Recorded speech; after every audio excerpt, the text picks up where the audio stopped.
Dr. Mansi Sharma, I can see her. Dr. Mansi, good evening. Dr. Sunil is there. Dr. Kripa, I think she has not joined. And the other two panelists, Dr.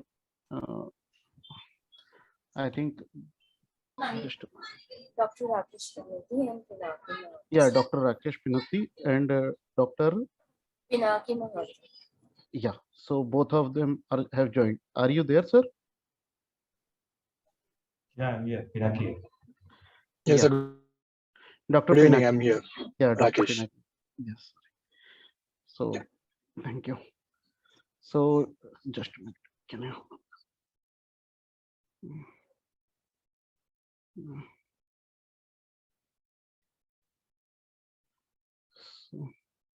So, let's start the panel discussion. We are already late. So, Dr. Pinaki and Dr. Rakesh. Okay, fine. So let's start the panel discussion, and I have kept these slides very simple, and I kept two cases, basically one non-small cell lung cancer and one small cell lung cancer. And I think somebody can correct me if I am wrong in this presentation, because I prepared these slides on my own. So let's start with the presentation. Yeah. So the snail pace of lung carcinoma chemotherapy was this is my favorite slide. Professor Kennedy, he first recognized that advanced lung cancer could respond to chemotherapy, and it was first presented in 1948. And I think most of us, we are from the same era of means this era where we were learning about the role of chemotherapy in metastatic setting, and then we started learning the role of chemotherapy in adjuvant setting of non-small cell lung cancer. And when we all started our practice, we saw all of this discussion coming up, like initially EGFR directed therapies and then PD-L1 therapies. So adjuvant chemotherapies improve survival. This is the old slide. And when we started, I think when we started our residency, we were aware of only this data. So that used to be the time when this used to be the most favorite slide for examiners, and they keep on asking us what is the role of adjuvant chemotherapy, in which setting you will give chemotherapy, which chemotherapy you will give, and ANITA trial, adjuvant lung trial. So all those things were our favorite trials. But now coming to ASCO 2022, after this ASCO 2022, there is one common question. So after all of this, lot of presentation, we came to this question, which I find that is adjuvant or neoadjuvant chemotherapy enough, or it's not enough. So before I move on, I want to make a submission that we keep on discussing so much of data, so much of new things, but we always tend to forget one thing, that these drugs are practically not available. To be very honest, I will start with myself. I have not used these drugs in adjuvant or neoadjuvant setting till now. Although I've used these drugs in small cell and non-small cell in metastatic setting, but not in neoadjuvant and adjuvant setting. So I would like to know from you all before I start this presentation. So I think Dr. Mansi, she has the most enormous experience with Rajiv Gandhi. So Dr. Mansi, in which of the following settings you have clinical experience with these drugs? Can you please enumerate? Yeah, well, we use them. I mean, we've used it as a single agent in both, in NSCLC, metastatic setting. SCLC, we've started giving atezolizumab. We mostly use atezolizumab in combination in extensive stage. We've given it to around, I think, 6 patients, I think. So we will hopefully try to collate the data maybe by next year. And we did have a neoadjuvant trial running in Rajiv Gandhi, the Asian trial. So we had around 3-4 patients on that. So we gave neoadjuvant durvalumab along with chemotherapy in that. So I do have some experience, and well, affordability is always an issue, but for whoever who can afford, yes, we're giving. Excellent. So I was expecting from you that you must have used it in across all the setting, and that's true. Dr. Pinaki, can you tell me about your experience? Means you can also add on that whether you have used in only metastatic setting, or means we will be glad to hear if you have used in a neoadjuvant or adjuvant setting. Only in the metastatic setting. I have started discussing with the patient. So, sir, I have. Yeah, but only in the metastatic setting I have used.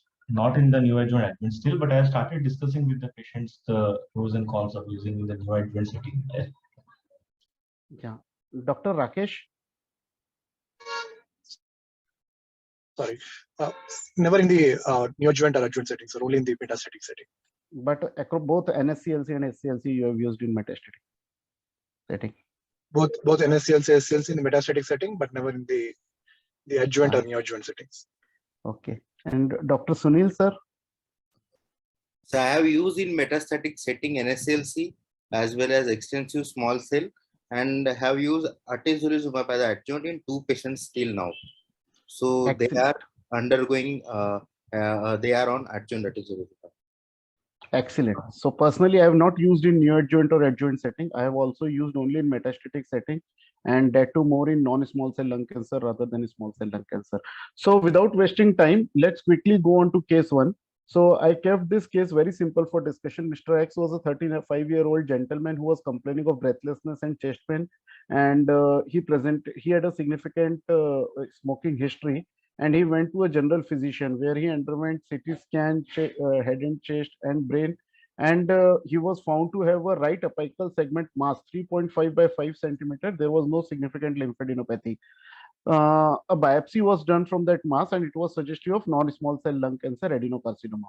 So now this patient is being referred to medical oncologist. So Dr. Sunil, can you tell me how will you approach this case?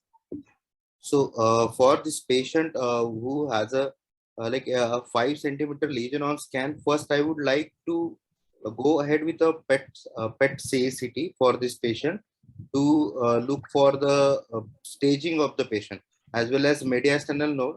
If mediastinal nodes on PET scan looks metastatic, then we'll proceed with mediastinal staging with the available technique, whether it is a mediastinoscopy or rebus. And then if turns out to be early breast cancer, then definitely we'll consider for surgical things. Depending on the stages, then we will think.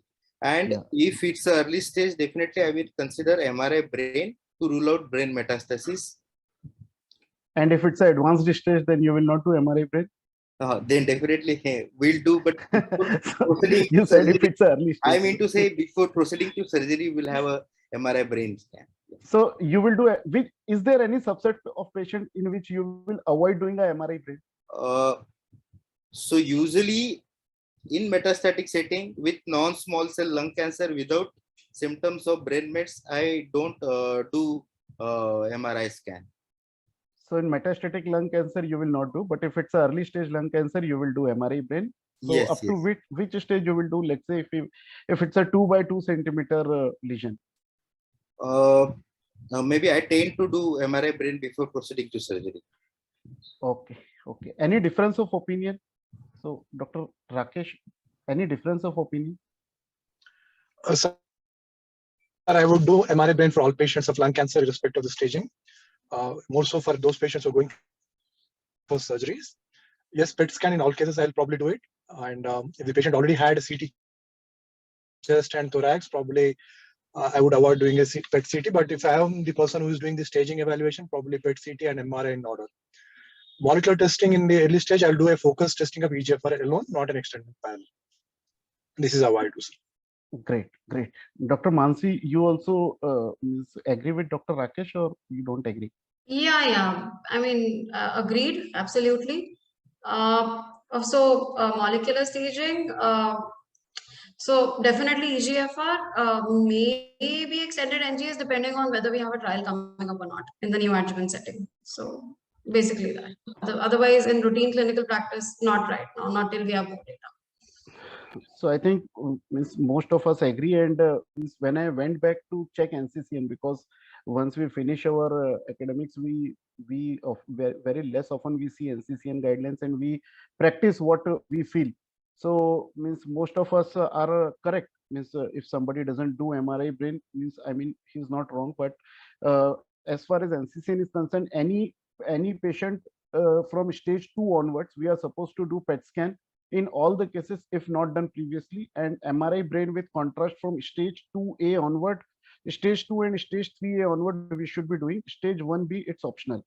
So I think this was already told by Dr. Sunil. So it's perfectly fine. Means for a very early stage, he said that he would like to do MRI brain for even stage 1, but it's optional. So I think it's either way it's correct. So how do you decide resectability in your clinical practice, Dr. Pinaki? Is there any means? I'm sure you will say that you send it to surgeon and they decide. But is there any criteria in your clinical practice? So Because no, actually, I my let my experience is bad, oncosurgeon because decide. when we send to surgeon, he always feel that it is resectable. No, no, it's the other way around. Actually, we have in the lung, basically you have to see whether what extent of the lung has to be resected. So generally with the central tumors and all, it is definitely more of a pneumonectomy rather than a segmental resection. So it is generally at the discretion of the oncosurgeon. I let them decide what is resectable and what is not. Okay, okay. Dr. Rakesh, what do you? I think it's a shared decision between pulmonologists and surgeons most of the times. Medical oncologists usually take a backseat in these.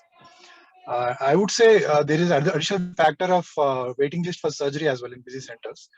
That can also play a factor, irrespective of resectability or not resectability. There it could be a factor for a systemic treatment in that setting as well. But it is most of the times a pulmonologist and surgeon who take the call. He usually take a backseat.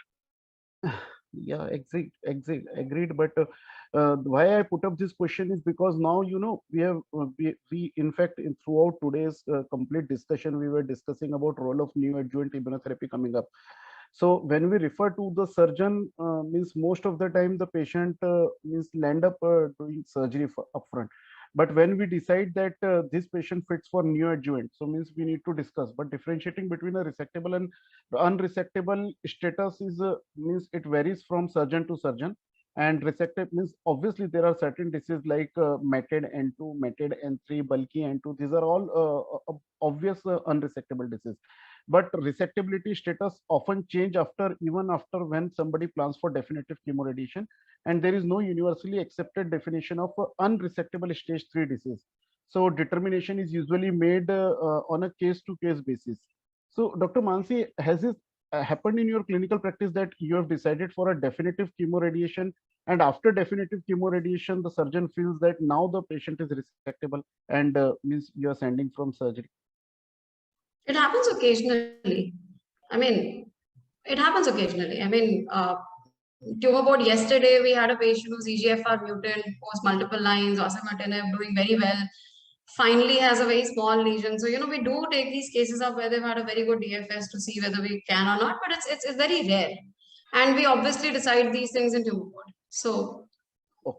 So these are all exceptional scenarios, but as a rule of yeah. thumb, once we decide that it's a definitive chemoradiation, then after definitive chemoradiation, we don't operate, right?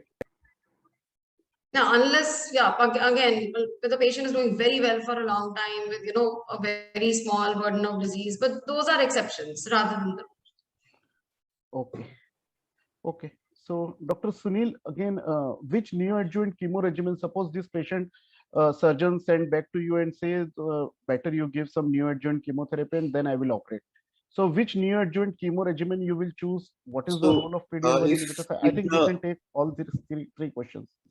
yeah, so if the patient is fit, my choice of new adjuvant regimens for adeno remains pemtrexate and cisplatinum. So PEMCIS for 4 cycles is what I use. Role of PDL1 inhibitors. So as of now, I have not used in neoadjuvant setting, but based on the recent checkmate 816, I am trying to communicate to patient regarding the role of neoadjuvant immunotherapy and trying to convince the same, though we don't have approval for same. Okay. And what are the number of neoadjuvant cycles? Okay, so you already mentioned 4 cycles. So 4 cycles. Dr. Pinaki, can you differ, or is there any difference of opinion from Dr. Sunil? No, sir. I think we are more or less on the same page. Whether to give 3 cycles or 4 cycles, I think the opinion might vary depending upon the biology. It is squamous or not squamous. We decide the pemetrexate versus paclitaxel.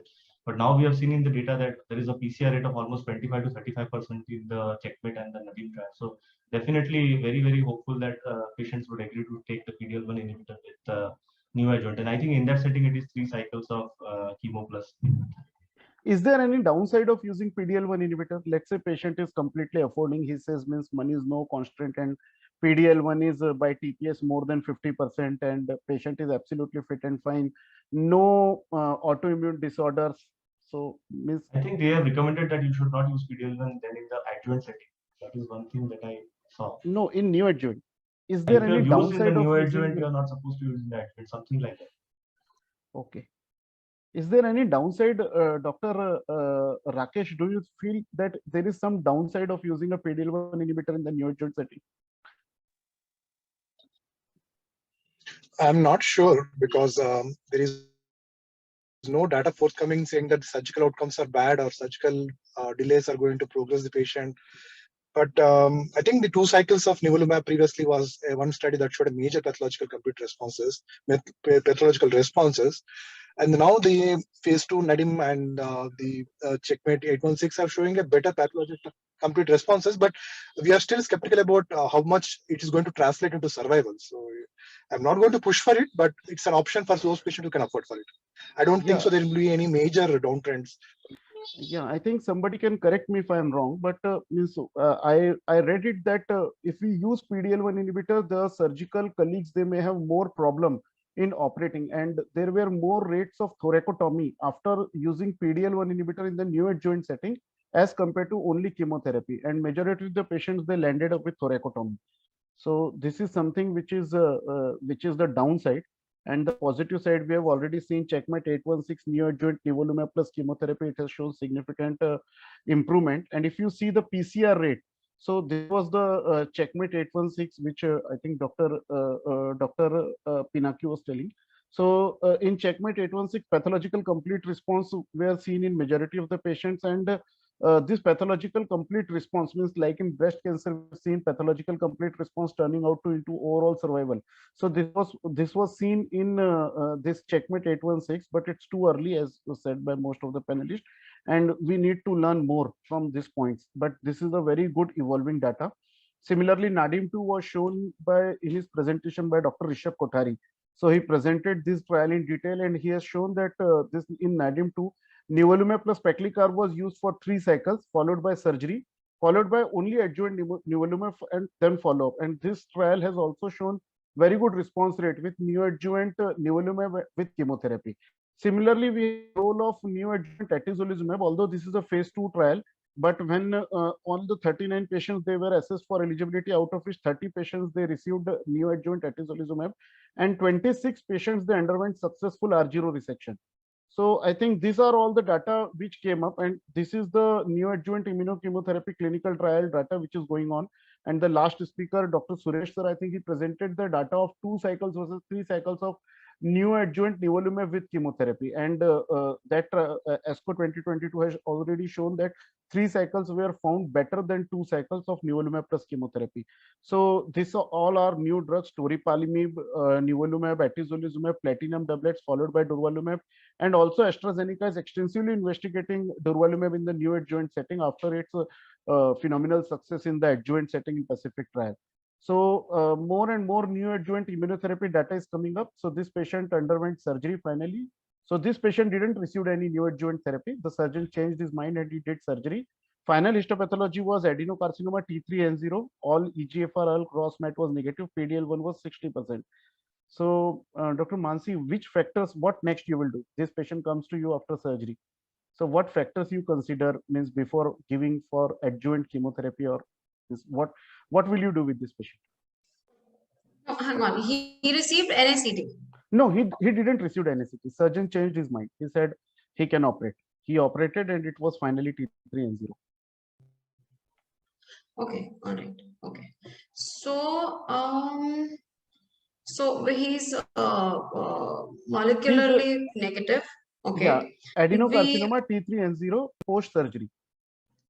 So your question to me is specifically regard to adjuvant immunotherapy or adjuvant treatment? I am just asking what adjuvant therapy will you give? This patient comes to you for further treatment. So chemo, yes. Immuno. What was the PD-L1 positivity? I'm sorry. 50%. PD-L1 was TPS was 60%. Okay. So not sure about immuno. Not sure about immuno. Doctor, any difference of opinion? Dr. Rakesh? Yes, sir, surely for cisplatin combination chemotherapy for this person, and he would receive 4 cycles of chemotherapy and followed by immunotherapy because there is data to suggest and back up the PFS. Okay. So how many cycles of immunotherapy and which immunotherapy you will prefer?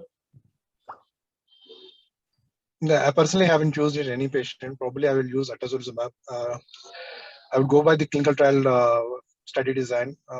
Atezolizumab probably after chemotherapy, and I'm not sure about number of cycles. Sorry. Yeah, sure. It's Dr. 1 year of Pinaki? atezolizumab, I think. The trial 1 year of used. atezolizumab. Okay. And Dr. Sunil, you also. Yes, I agree with Rakesh sir. Chemotherapy definitely yes for 4 cycles, and in view of PDL1 positivity, atezolizumab as a adjuvant maintenance for 1 year after chemotherapy.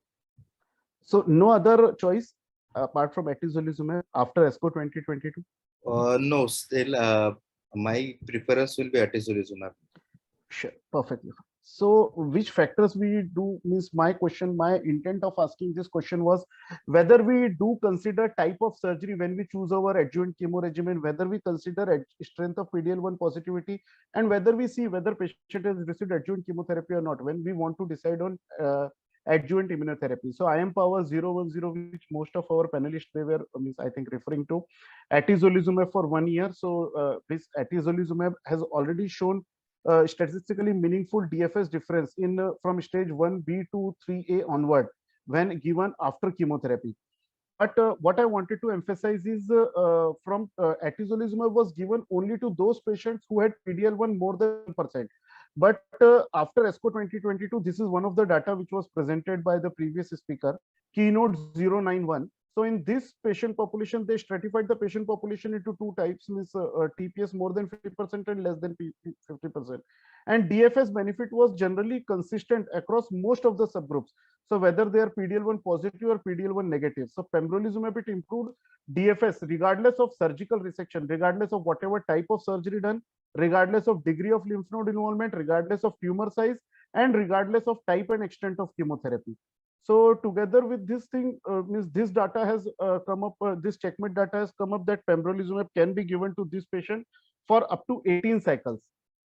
So this is something. How long to continue? I think we answered this question.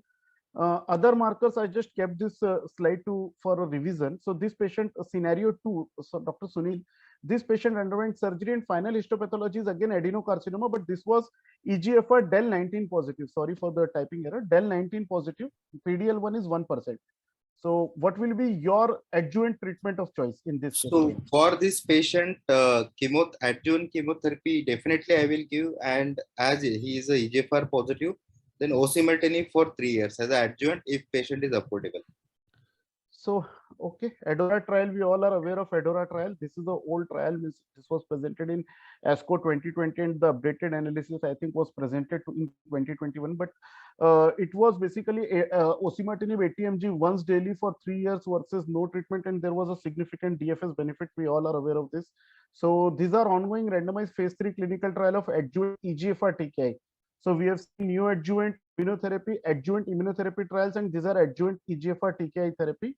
Adjuvant TKI therapy. I think Dr. Mansi is also the investigator of 1 or 2 of these trials. I think ADORA was there.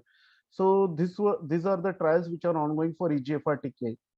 So this is again from NCCN. Whether when patient comes to us for adjuvant therapy, now this as per guidelines we have to give chemotherapy plus atezolizumab or osimertinib if EGFR positive, or chemotherapy plus atezolizumab, chemotherapy plus atezolizumab. Pembrolizumab is still not in the guidelines. Atezolizumab, because IM power trial it came first. So atezolizumab is there in NCCN guidelines.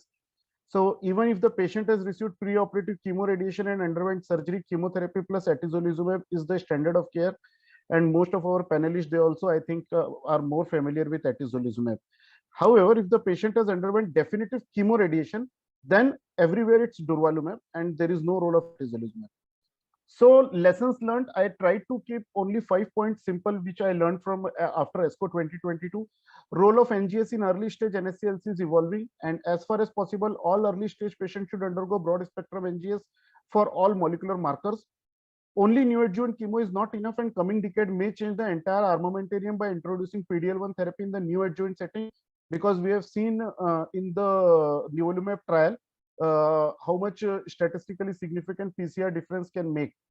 Only adjuvant chemotherapy is not sufficient now for most patients, and most patients they require chemotherapy followed by either EGFR directed therapy or immunotherapy. So patients who receive definitive tumor addition are candidates for durvalumab, and patients who underwent surgical resection and received adjuvant chemotherapy are candidates for either adjuvant osimertinib or adjuvant atezolizumab.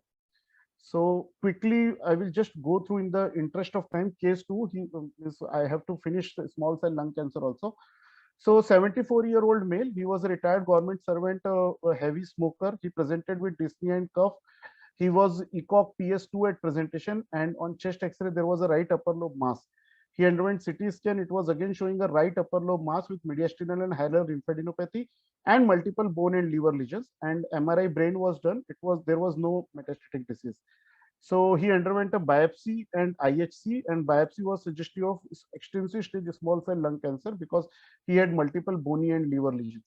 So Dr. Sunil, what will be your treatment option? Means what would be your choice? I know all of the options which I mentioned are probably But all of them are correct.